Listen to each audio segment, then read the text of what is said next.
Hugo José Siles Núñez del Prado es politólogo de profesión y estudió en la Universidad Católica de Córdoba. Tiene una maestría en Administración Pública y Comercio Internacional. Fue docente de la Universidad Gabriel René Moreno, conocido en la sociedad boliviana por sus profundos análisis al tema marítimo. En las elecciones municipales del 2010 fue elegido como concejal por el Movimiento al Socialismo en Santa Cruz.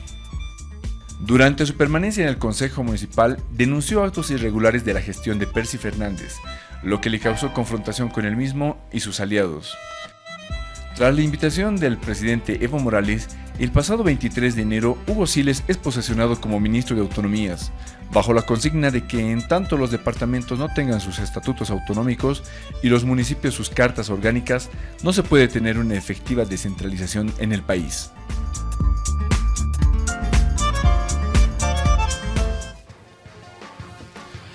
Volvemos al corto verano con el gusto de tener esta noche con nosotros al flamante ministro de Autonomía, Hugo Siles. Hugo, qué gusto volverte a tener en un set.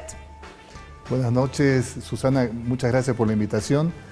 Es la segunda vez que vengo a este medio y muy agradecido por la invitación. No, nosotros agradecidos porque me imagino que estás ahora con toda la agenda supremamente apretada, con toda esta convocatoria, con toda la reunión que ahora mismo se ha desarrollado.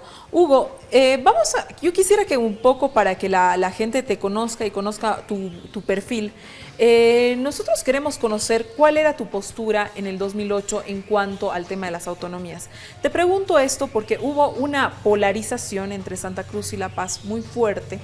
Todos los ciudadanos bolivianos conocemos, hubo el tema del caso terrorismo, hubieron muchas temas oscuros que, bueno, con el tiempo han sido aclarados, etcétera, pero que a un político cruceño no se le puede dejar de preguntar cuál era su postura respecto a la autonomía el año 2007 y el año 2008, cuando era tremendamente polarizado, cuando se convocó al cabildo de 1 millón, etcétera. Bueno, con mucha preocupación, como cualquier ciudadano, de ver que en un marco de intolerancia, de conflictividad, se pretendía desarrollar extremos. Santa Cruz y un grupo menor de dirigentes estaban interesados en profundizar un proceso autonómico, pero con extremos, con violencia, con no aceptar resultados electorales que habían sido contundentes también en el año 2005. Y eso traía consigo mucha preocupación, porque los niveles de intolerancia en Santa Cruz se fueron al extremo de llevar incluso a ciudadanos que opinaban de manera distinta a listas negras. Como docente universitario en ese momento también preocupado porque los niveles de intolerancia, de presión eran mayores. Tienes toda la razón, era un momento de mucha presión en Santa Cruz. Nosotros recordamos ese tiempo como un momento muy tenso. Pero en Santa Cruz o se era masista o se era autonomista. ¿Tú qué eras, Hugo?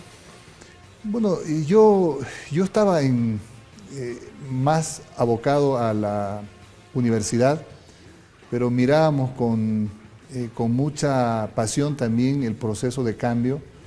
Ya habíamos hecho algunas intervenciones, aportes, de ver la nueva realidad de la política en Bolivia. El ascenso del presidente era un hecho trascendental que marcaba también el rompimiento o el quiebre del viejo sistema de partidos.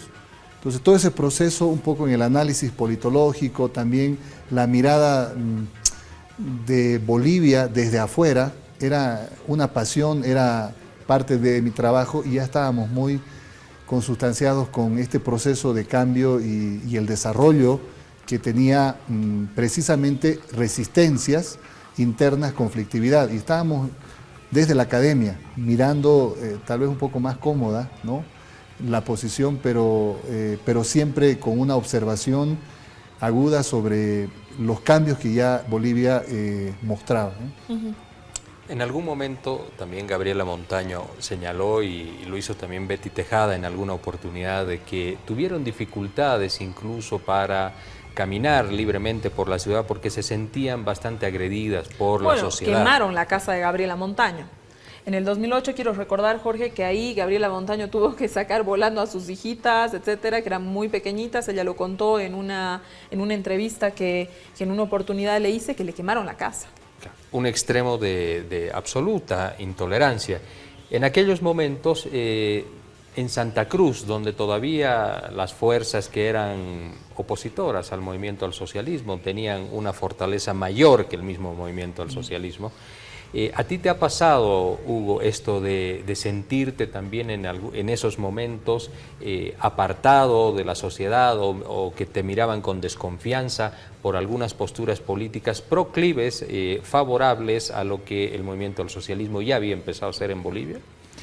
Había cierta incomodidad, Jorge, porque nosotros que estábamos en la docencia universitaria, estábamos en el análisis, cuando hacíamos un análisis que reflejaba la realidad y mostrábamos tal vez una interpretación que podíamos hacer subjetiva, un análisis puede ser objetivo, pero también tiene un grado de ingrediente subjetivo, rápidamente recibíamos algún tipo de rechazo. Me acuerdo que en la Universidad NUR presentamos un libro, Los varones del Oriente, y recuerdo muy bien que cuando terminó la presentación de ese libro, varios de los estudiantes, no de la carrera donde dábamos clases, sino de otras carreras, me increparon y me dijeron que cómo era posible que ese libro se presente en la universidad, eran todos masistas. Entonces yo recuerdo que le respondí a la estudiante, varios, son un grupo que se acercaron, que seguramente que la próxima semana la universidad también presentaría un libro de algún autor autonomista o cruceñista, o que la universidad era el espacio de la libertad de ideas. Pero esos momentos eran de tensión porque había una reacción frente a cualquier análisis o una presentación de un libro, el rechazo ya era extremo. Hugo, y tú como cruceño que has estado viviendo hasta que te designaron ministro en Santa Cruz, ¿qué ha cambiado? ¿Qué ha pasado el 2008 y qué ha pasado el 2014? El 2014 el presidente Evo Morales, el movimiento al socialismo, ha ganado con una ventaja importante a la segunda fórmula, en este caso a la de Samuel Doria Medina, junto a Rubén Costas, que se declaraba Santa Cruz el bastión de la oposición, pero pues pierde con el MAS frente a 11 puntos. Pero ¿qué pasó en ese momento donde estudiantes se increpaban por presentar un libro y ahora mismo seguramente gran parte de esos estudiantes hoy mismo han votado por el movimiento al socialismo? Me interesa que nos hagas no como ministro, sino como analista, ¿qué sucedió muy cortito en este periodo que haya cambiado? Bueno, la propia Constitución Política del Estado, que se aprueba en febrero del 2009, ya traza una hoja de ruta que clarifica cuál es la ubicación que tiene el Estado, la sociedad. Además, las elecciones del 2009 también dieron resultados muy cambiantes y muy distintos. El 64% que saca el presidente Evo Morales el año 2009 ya es un termómetro de los cambios que empiezan a ser asimilados. Es decir, entre el año 2007 y 2009 hay 2 años, yo digo, de intolerancia, de conflictividad, pero que luego también, producto de la propia emergencia de nuevas políticas públicas inclusivas, la propia Constitución que comienza a efectivizarse en leyes, y claro, los grupos menores radicales en Santa Cruz también cometen errores, como por ejemplo el de poder promover una división, una insurgencia, el caso de este llamado terrorismo, y todos esos procesos que finalmente los embarcan en equívocos, en errores que la propia población los va asumiendo también como una resistencia que no tenía sentido en el marco de la transformación que tenía el Estado boliviano. Esos cambios van a ir desarrollando también un cambio en la percepción, la misma inversión del Estado, el trabajo del presidente en Santa Cruz va a ser un trabajo que de no tener la posibilidad de aterrizar en los aeropuertos y estar resistido, es decir, algo inédito, ¿no? Que el presidente no podía aterrizar en el aeropuerto, en varios departamentos, que se lo invitaba a la feria exposición y luego se lo desinvitaba, algo inédito también.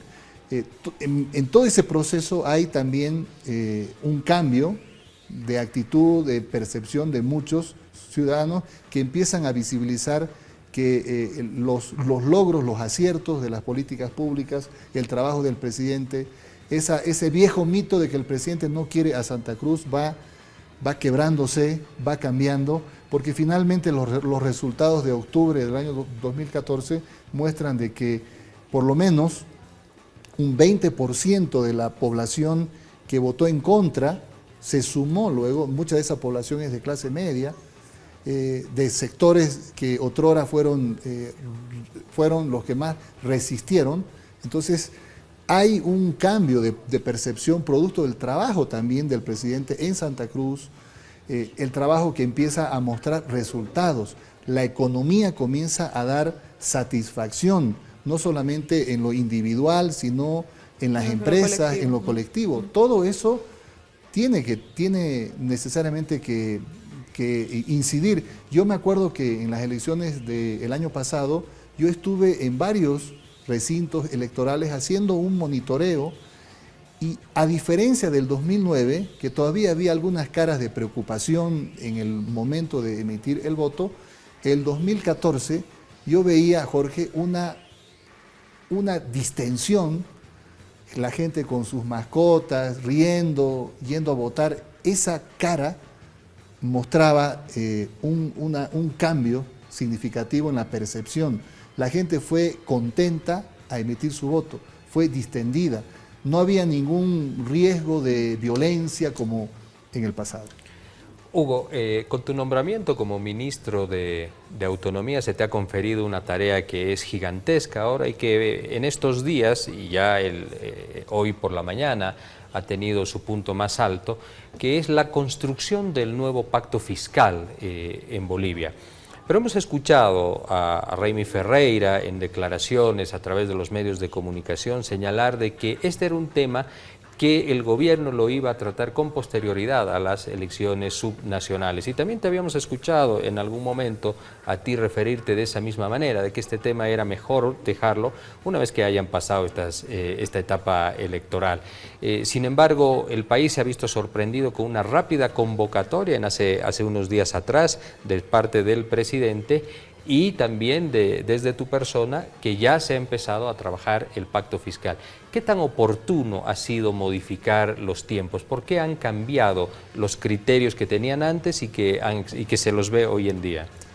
Jorge, el escenario ideal para poder construir una propuesta de pacto fiscal definitivamente hubiera estado en un momento no de coyuntura electoral, de rivalidad política, y tal vez de todavía tener incompletos los estatutos autonómicos. Ese era el escenario ideal, pero también tenemos un escenario legal. Y el escenario legal nos muestra que, como lo ha dicho el presidente el día sábado, la convocatoria está enmarcada en la ley. Nosotros, en la disposición 17ª de la Ley Marco de Autonomías, tenemos 6 meses después de presentados los datos del censo, tener que presentar la propuesta de pacto fiscal. Eso está en la ley. Si contabilizamos que el 13 de agosto del año 2014, mediante el decreto 2078, se oficializaron los datos del censo, entonces a los 6 meses vencería el 13 de febrero. Nuestro límite de tiempo estaba en el 13 de febrero. Pero Raimi Ferreira, cuando hacía estas declaraciones, también conocía estas fechas y no se iba a desmentir con los hechos que le daba la cotidianidad, el ya tener los resultados del censo. ¿Por qué había esa intención de decir que lo estaban pasando para después del proceso electoral? Bueno, fue una expresión de deseo y de escenario ideal, pero el escenario legal nos implica tener que tomar la decisión, como lo ha hecho el presidente del Estado, Evo Morales, de convocar al Consejo, porque los plazos, en este caso, tienen ese tiempo, y el 13 de febrero se cumplía. Por lo tanto, para poder presentar la propuesta de pacto fiscal, la ley también prevé que debe hacerse, esa propuesta de pacto fiscal presentada tiene que estar en el Consejo Nacional de Autonomía. Entonces, para poder presentar eso tenemos que crear el Consejo.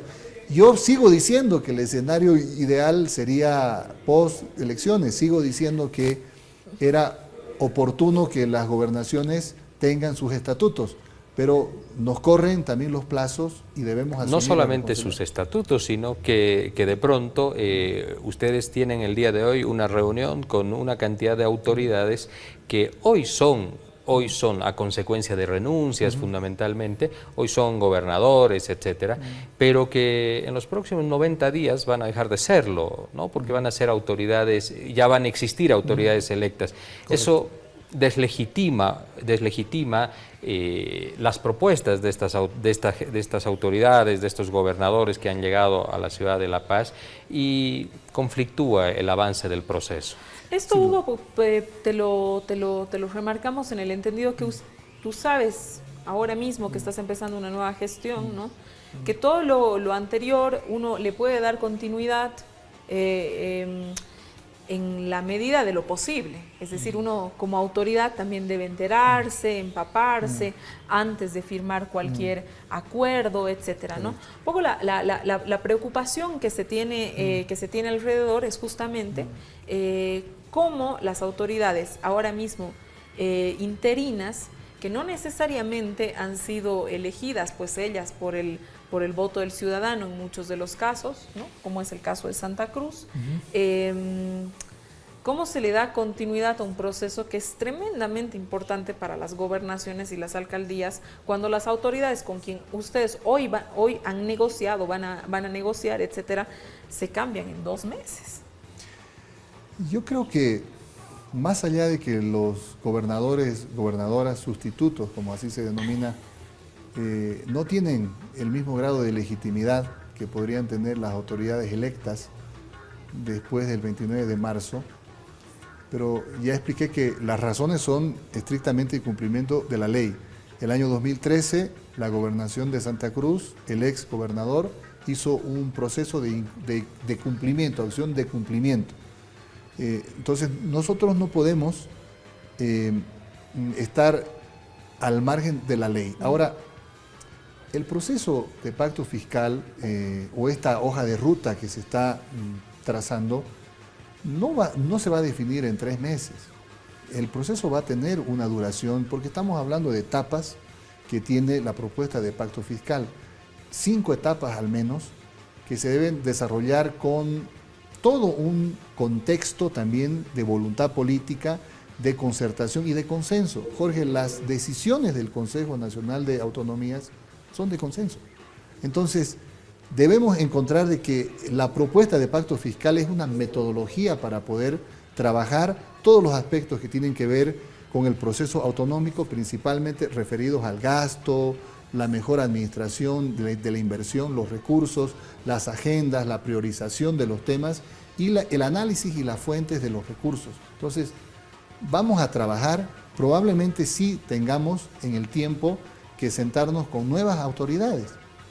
Pero bueno, el Consejo Nacional de Autonomía se instala, no tiene un tiempo de duración, no se va a acabar esto y va a continuar hasta consolidar el proceso autonómico, que por cierto ha avanzado sustancialmente, pero es importante en este momento asumir la responsabilidad de ir y convocar este consejo, nos manda la ley y en el marco de lo posible encontraremos los consensos, la concertación con todos los actores. Tú bien has señalado que efectivamente la construcción del pacto fiscal, además la misma ley, Andrés Ibáñez, el artículo 122 señala de que... 24. El 122 habla de la coordinación, deliberación, construcción de una concertación entre las entidades autonómicas y el Estado, ¿no? Creo que el 124 la convocatoria. La convocatoria. Esa construcción de consensos que tú señalas va un poco a contramano con lo que han declarado, también lo has señalado tú en algún encuentro con los medios de comunicación, de que acá lo que se va a debatir es la propuesta del gobierno. Y las propuestas que traigan o que lleguen desde las regiones serán consideradas, pero no se van a debatir. Entonces, eso va un poco a contramano con lo que significa construyamos un consenso. El gobierno nacional tiene una propuesta de pacto fiscal que es una metodología que nos va a permitir entre el nivel central y las regiones poder construir los consensos y los acuerdos sobre la relación del nivel central y las entidades territoriales autónomas, en lo que se refiere también a las autonomías, a la Agenda 2025, a la administración, la mejor administración y el gasto, y también los temas que incluso analizan las fuentes de los recursos y que tienen que ver con competencias, con la distribución de recursos. Es decir, vamos a tener que analizar y desarrollar todos estos temas. No, si la propuesta del nivel central fuera cerrada, estaríamos actuando de manera centralista. Nosotros la propuesta la estamos colocando en la disposición y en conocimiento del Consejo Ministro, Nacional. solamente para hacer una aclaración, ¿sí? Ustedes están llevando como gobierno central una propuesta solo metodológica. No se trata de una propuesta de, por ejemplo, la nueva distribución de recursos o una propuesta de contenidos. Solamente ustedes están llevando a la mesa una propuesta que nos pueda decir quiénes son las personas que van a conformar ese consejo, cada cuánto se reúnen, etcétera, etcétera. Todo lo que haga la metodología para la construcción del pacto fiscal, ¿verdad? Sí, hay una pequeña, tal vez, digresión ahí. Se va a aprobar también en el Consejo Nacional de Autonomías un reglamento de debates que pueda establecer los procedimientos parlamentarios, ¿no? Pero la propuesta de pacto fiscal por ley la tiene que presentar el Servicio Estatal de Autonomías, eso se va a presentar el día de mañana, y en el marco de esa presentación, la propuesta que obviamente tiene un contenido metodológico para poder tratar y desarrollar una relación entre el nivel central y los gobiernos subnacionales. Por eso yo decía, hubiera sido centralista si nosotros veníamos con una propuesta definida de distribución de recursos, de competencia. No, nosotros estamos presentando una propuesta de pacto fiscal que nos va a permitir desarrollar una hoja de ruta que tiene una metodología y que sugiere 5 etapas. Esas 5 etapas están sujetas también al debate, la concertación, la conciliación. Pero tienen su criterio claro de lo que debe ser el pacto fiscal y de cuáles deberían ser las responsabilidades regionales, las responsabilidades desde el Estado, eso sí lo tienen. Sí, tenemos, y se lo van a proponer seguramente a las regiones. Y como somos parte del Consejo, somos miembros, el Consejo tiene 24 miembros, y en ese marco nosotros vamos a establecer una posición, vamos a escuchar también las demás posiciones, porque el Consejo tiene, yo creo, una representación interesante, ¿no? Están las gobernaciones, está también el nivel central, el Ejecutivo, están los municipios, las autonomías indígenas. Es decir, es interesante la distribución de la representación. Entonces, apelamos a que la propuesta metodológica pueda recibir el respaldo de la mayoría o de todos para poder avanzar en este proceso. Nos vamos a un corte, Jorge. Ya volvemos preguntándole al ministro cuáles son esas 5 etapas. Nos interesa mucho que nos pueda contar a todos los bolivianos de qué se trata la construcción de estas 5 etapas para la construcción del nuevo pacto fiscal. Quédese en el corto verano. Continuamos con Hugo Siles, ministro de Autonomías.